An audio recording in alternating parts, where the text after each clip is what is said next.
How's it going? And the Garrison. Guys, give it up for the Garrison. They're killing it, right? Beautiful venue. I come here for disco night. It's amazing. Before I start my story, actually, I got to check something. Anyone doing, anyone into crystal healing? I got to check. I got a 6-month ban from my friend's house because they're mad. I was talking about the crystals and they're offended. So, you know what I mean? I don't want to cross any. I'm Hindu, so I'm not going to be like, crystals, what are you, stupid? It's the elephant god. I'm not going to attack your community like that. You know what I mean? Usually at one of these shows, nobody admits, nobody says they're into it, and then after the show, someone will come up to me and be like, I have 2 crystals here, and they'll pull 2 crystals out.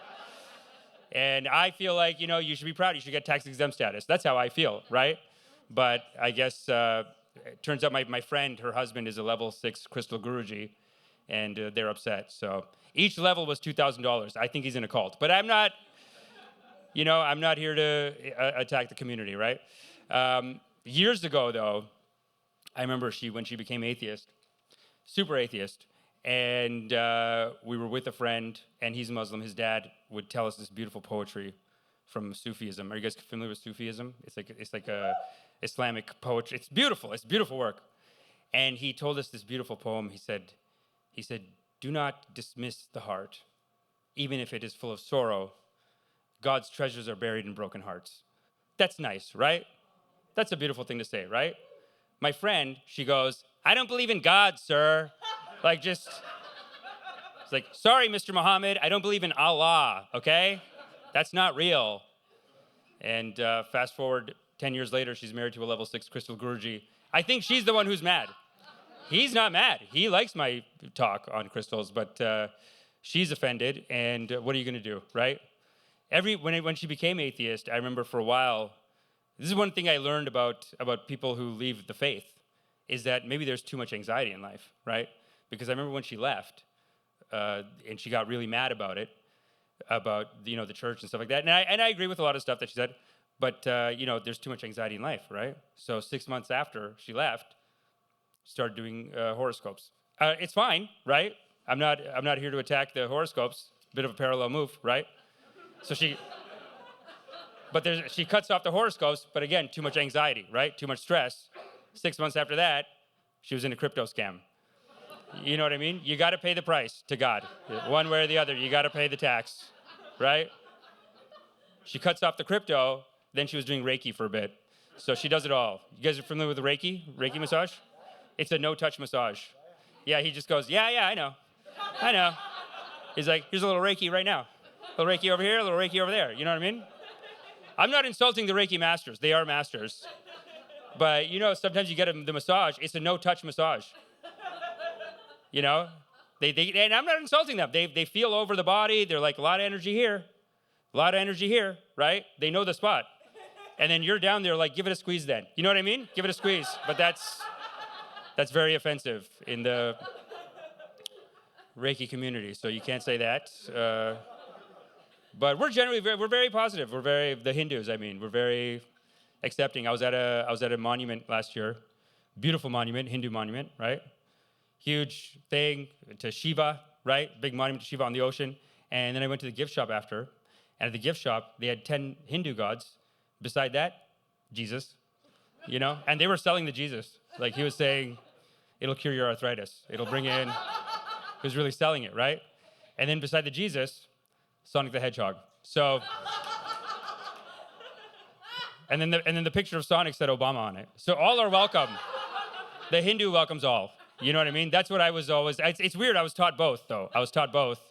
I was also taught like a lot of negative stuff growing up, and I had to. Part of it was my friend's dad telling us that poetry. It really made me. But before that, I was kind of Islamophobic. And I'm not anymore, right? But I was, and things would happen, and I look back and I know, like I had uncles and older cousins that would always be getting in my head, and I'd be like, they're taking our women, and they're doing this, and you got to say something or whatever. One time we were at this Pakistani store. My parents they had a food company, and we were selling food to this Pakistani store. And at the time, India and Pakistan were in a fight. And it's not like the Americans where they go for like 20 years. It's usually like 3-week little skirmish, right? It's reasonable. But it's still like, it's emotional, right? So we go to the store, and I hadn't seen this guy since I was a baby, right? The owner of the store.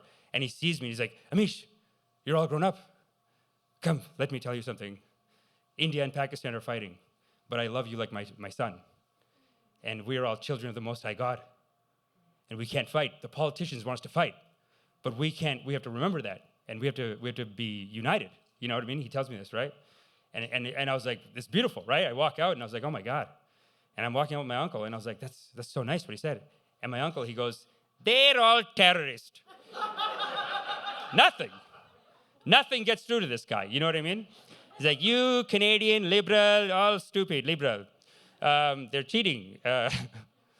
But since I was a kid, there's always this kind of like tension, even when I was growing up between religious communities, because everyone's trying to get their numbers up. You know, everyone wants more numbers in their religion. They're always trying to take people. They're trying to convert people, right? You know, like Christians and Muslims got to get everyone. Little desperate. You know what I'm saying? Like they convert people in jail. We wouldn't take jail people. We're not looking. We wouldn't convert a jail person. We don't. You know what I mean? We don't go that far. A lot of tension. I remember when I was a kid, my Christian and my Muslim friend, they'd get into these debates. Such nerds. Just like they'd go research. It was before Google even. So they'd go, like their uncle would give them like a printout, and they'd bring in and be like, oh, it says here, whatever. You know what I mean? Like they'd argue. And I'd try to get in there and be like, hey, you know what the Hindu would say? Like, you know, I try to say, hey guys, you know what Ganesh would say, right? Try to give another perspective. And these guys, they'd be like, hey, the real religions are talking. Just cool it, Hindu, with your elephant gods, right? But when I was a kid, I remember these guys would always try to convert us, and they would come over to the house, and they'd tell us about like Jehovah's Witness stuff, or there's like 3 or 4 groups. We were the only brown people there, so they knew. They're like, these guys, you know, they're something, right? Those guys are something, so let's get them, right? Everyone wants, I was like a hot piece of meat back then for those guys. They wanted me, you know, and they'd come and talk. And then we're so respectful that we let them come in. They tell us for hours. They do like 2-hour talk on Jesus and like, he's going to save you and he loves everyone, whatever. And my uncle would be like, yes, good. But he was just saying yes, good, because he wanted to come back with, and let me tell you about Hare Krishna. Krishna says that, like he wanted to have like a little debate too, right? But so they would tell us for like 2 hours, and then my uncle would be like, and let me tell you what Krishna would say. And then they would be like, sir, that's a sin. I can't hear it. You know, like they wouldn't hear it. That's when he would get offended. But I remember the first time I had sex. It's a true story. It was because, you know, sometimes God hooks you up, right? Like it was these girls were trying to, it was like this, there was like a cult near my house, and they were trying to convert me. And they use, it's called flirty fishing. You can see whole documentaries about it. They send these hot people out, right? It's like pharmaceutical sales. They send they find the hot people, and they're like, get that brown kid. You know what I mean? They were going, he's something, right?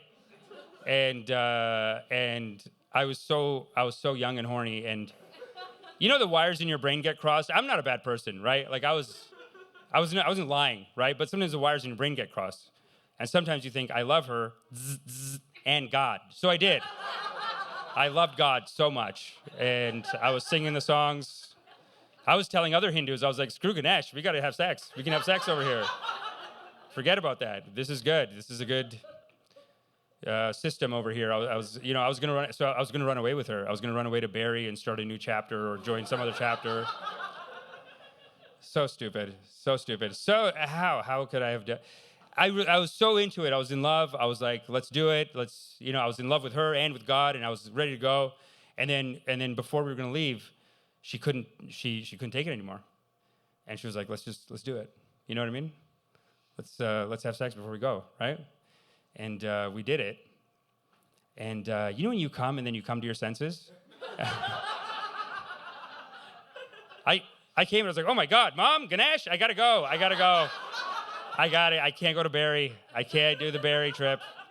Not gonna make it. And I ran home, and you won't believe what her favorite position was. Everyone says missionary, but it's anal, because God doesn't check.